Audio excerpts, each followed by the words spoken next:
તો જય માતાજી મિત્રો, બધાના બ્લોગની અંદર તમારું સ્વાગત છે। તો બ્લોગની આપણે શરૂઆત કરી દીધી અને જોઈ લો વાતાવરણ વાદળા કરી નાખશે। હા, જોરદાર વાદળા પડ્યા હ।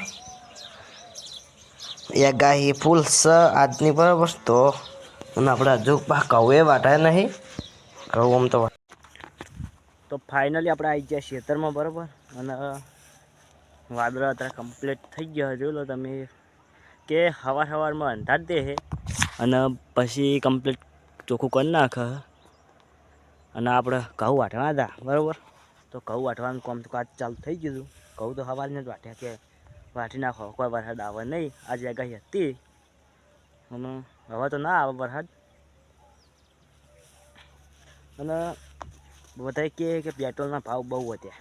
પેટ્રોલ અને ડીઝલના ભાવ બહુ વધ્યા છે। વસ્તી આમ એટલું બધું એવું કર્યું કે કાયદેસર વધ્યા, આ વધ્યા છે કહેવાય સોરી બંધ થઈ જવાની પેટ્રોલ અને ડીઝલ પણ કાયદેસર બંધ થવાની નહીં, ખાલી અફવા ફેલાઈ છે।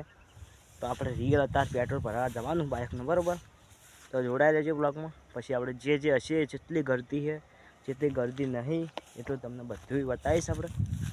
તો હાલ આપણે ઘડી ક્ષેત્રમાં એક ઓટો મારી ઘેર જઈએ પછી જવાનું બાઇક લઈને પેટ્રોલ ભરાવવા।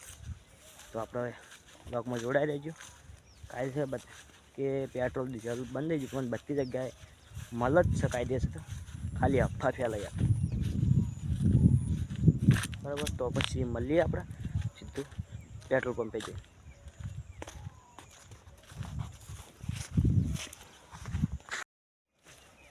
તો ફાઇનલી મિત્રો આપણે આટલા ઘઉં વાટી દીધા, તમે જોઈ લો આટલા ઘઉં બાકી છે વાટવાના ખાલી।